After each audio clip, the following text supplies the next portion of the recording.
Working as a trauma surgeon, I'm used to spending countless hours at the hospital.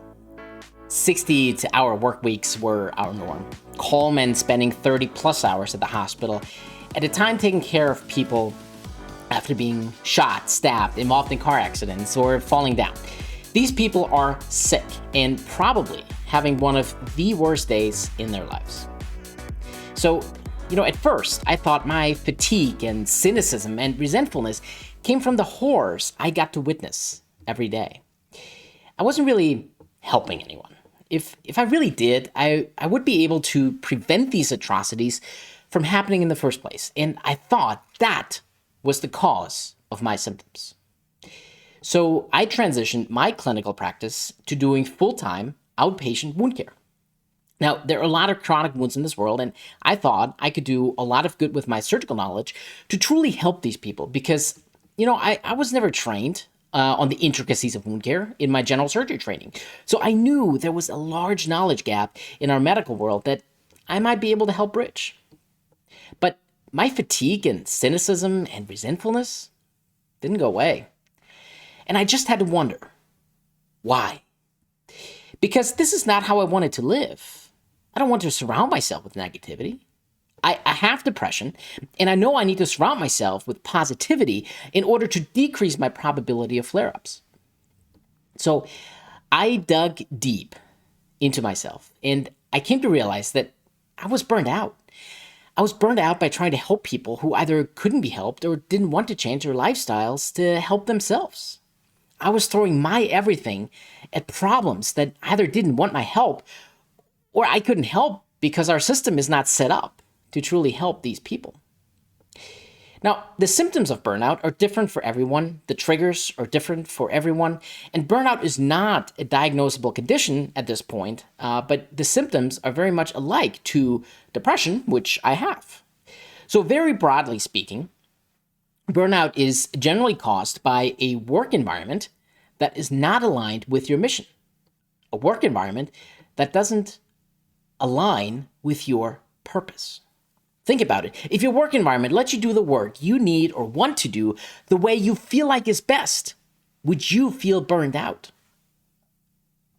So a few years ago, I was starting a journey to introspect myself and go through therapy and self-discovery, and I came to realize that a lot of my daily negativity really originates from my job. Sure, I love helping people. That's why I'm doing this, right? I'm trying to help you. But within the context of medicine, I came to realize that I'm putting on a false front. I'm not really helping people. I'm just finding ways to bill their insurance. And that just doesn't sit right with me. But, that's a whole nother story. So throughout my journey, I realized there are a lot of things that help me get through my days. These tools and techniques aren't perfect, but they do help in the short term to get you feeling better and connecting with yourself again. And that's really what the 5 Ps are meant to do. Reconnect you with yourself so you can enjoy your life again and be present. And that could be the 6th P. So to understand what these 5 Ps are and where they come from, let me first set the stage. The term burnout in the context of work environments originated in the 1970s and was initially used to describe a state of physical and emotional exhaustion experienced by professionals in helping professions such as doctors and nurses. The concept itself was first introduced by the American psychologist Herbert Freudenberger in 1974, who studied the symptoms and causes of burnout amongst people working in demanding jobs. Now, Freudenberger defined burnout as a state of chronic physical and emotional exhaustion, often accompanied by feelings of cynicism, detachment, and a sense of reduced personal accomplishment. He observed that individuals experiencing burnout often felt overwhelmed by the demands of their work and experienced a sense of disillusionment or a loss of motivation and energy. And that was me. That was me. The term burnout then went on to gain widespread recognition and popularity as researchers and psychologists began studying the phenomenon in various occupational settings. It became increasingly recognized as a significant issue affecting individuals across different professions, including healthcare, education, social work, and business. Later on in the 1980s, Christina Maslach, a social psychologist, developed the widely used measurement tool called the Maslach Burnout Inventory, or MBI, to assess burnout in individuals. And her research emphasized three key dimensions of burnout: emotional exhaustion, depersonalization, to some sense of detachment and cynicism towards others, and reduced personal accomplishment. So over time, the understanding of burnout expanded beyond helping professions to include other occupational contexts. It became evident that burnout could affect individuals in any field where chronic work-related stress, high job demands, and a lack of resources or support were prevalent. And today, burnout is widely recognized as a significant problem in the modern workplace. It is acknowledged by organizations, healthcare professionals, and policymakers as a legitimate concern that can have detrimental effects on individuals' well-being, job performance, and overall productivity. So efforts are being made to address burnout through interventions such as workplace wellness, stress management, fostering positive work environments that prioritize the employee well-being, and work-life balance. And that's where the 5 Ps come in. So what are the 5 Ps? They are positivity, purpose, priming, planning, and physical exercise and play. So I will dive more deeply into each one in future episodes, so let me just skim the surface here a little bit. So the first one is positivity. If you know anything about my social media content, it is designed to get you to think more positively. And there's a reason behind this. So Barbara Fredrickson discovered that a 3-to-1 or greater ratio of positive to negative emotions puts you into a growth mindset. Now, you can test your current state at any time by going to positivityratio.com. And just want you to know, it's not meant to tell you that you're doing really awesome or that you're doing exceedingly poorly. It really just gives you an idea about where you are currently at in your positivity ratio. And you can trend that score over time. So the 2 things you can do right now to help drive a more positive mindset is to be grateful for what you have and savoring the moment. So I know this sounds simple. I know this sounds silly. I thought this was all hocus pocus when I first tried this too. But give it a try for a few days and see what happens. So first, find something in your life that you are truly grateful for. This could be, the fact that you have running hot water at your house, or that your fridge is stocked with food. Don't overcomplicate this.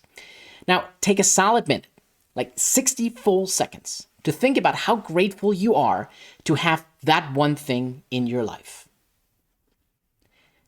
And the next thing to do is to take one moment out of your day, another minute, another full 60 seconds, and pause to savor that moment. Take in all the sights, sounds, smells, tastes, etc. What are you feeling in that moment? Savor that moment. Enjoy it. Feel good about it. Now, you do these 2 things every day. They only take 2 minutes, but you do these 2 things every day, and you will see that your positivity ratio will improve over time. All right, the second P is purpose. We all have a reason to exist. We all have a purpose. Purpose is something that is unique to every one of us. Discovering purpose is not easy. It took me decades. My purpose is simply to elevate everyone to their highest potential.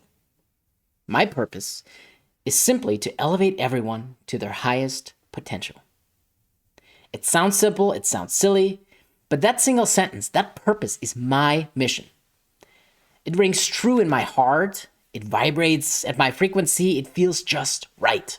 And discovering your true purpose takes time. It takes introspection, it takes reflection. Coaching can help. Some people may also need therapy. But once you know your purpose, your life becomes much easier because now you can align everything in your life with your purpose. You know where it is. that you need to go. All right, the third P is priming. Priming can take many forms. What you are trying to do is prime your mind into your future self. Okay? Using your purpose as a guide, envision yourself a few years down the road, living a life fulfilling your mission. What does that look like? Be specific, be colorful, be detailed. So some may call this future visioning. I call it priming because, well, I needed a P. But by creating your future inside your head, your future will pull you into that new reality instead of your current world pushing you in a direction you don't want to go in. Okay, with that comes number 4, planning. And so now that you have a clear purpose and a vision for where your life is headed, you need to have a plan to get there, right? The difference between dreams and goals is a plan. So something you could follow is something that will guide you. Again, this needs purpose and priming first in order to work. And we'll talk a little bit more about how to design a plan in a future episode. Okay, the 5th P then is physical exercise and play. Now, you've heard it all before, and I will simply preach to the choir. We are meant to be active and physical. Us humans are meant to be active and physical. For your health to be in tip-top shape, you need physical exercise. Now, some of you may not be able to do all the fun exercises that you see all the gym bros doing, and that's fine. We're all different, and we all have different goals. But this country is running full steam ahead into an obesity crisis, if we're not already there. So your overall health starts with being in good physical shape. Now, I'm no fitness expert, and I still have a few pounds to lose myself. I used to run a lot while I was still active duty with the Air Force, but then I injured my knee and my back and my shoulders, and it's taken me a few years to get back into a good fitness routine. Now, it doesn't matter if you're lifting weight, cardio, yoga, or do Tai Chi. Start with something and then build from there. The other component of the 5th P then is play. Burnout comes from our work environments. If you think about it, we're not meant to be worker bees. That's not who we are, right? As humans, we're meant to be industrious, but that doesn't necessarily mean work. Your mental health matters too. So as adults, we don't prioritize playtime like we used to do as kids, but our mental health needs that. We need playtime in order to not only distract ourselves from the day-to-day grind, but also to spark our creative mindset. So make time for play. Whether that's playing poker with your friends or building Lego with your kids, incorporate some form of play into your weekly routine, and you will find that your positivity ratio will improve dramatically. All right, so now that we have a broad overview of what the 5 Ps are, they're meant to guide you towards that 6th P, which is being present. So keep in mind that we can only control the controllables. And the only controllable that is truly within our control is ourselves. And of course, fixing or curing the world of burnout will require employers to change the work environments that we will find ourselves in. It will require a change of culture at our places of work. That takes time, that takes work, that takes energy. And it will take all of us to stand up for these changes, because unless we fight for them, they will never happen. So I want to invite you for that one additional 7th P, participation. Participate with me in this movement to address burnout in our work environments. Let's be the change we want to see.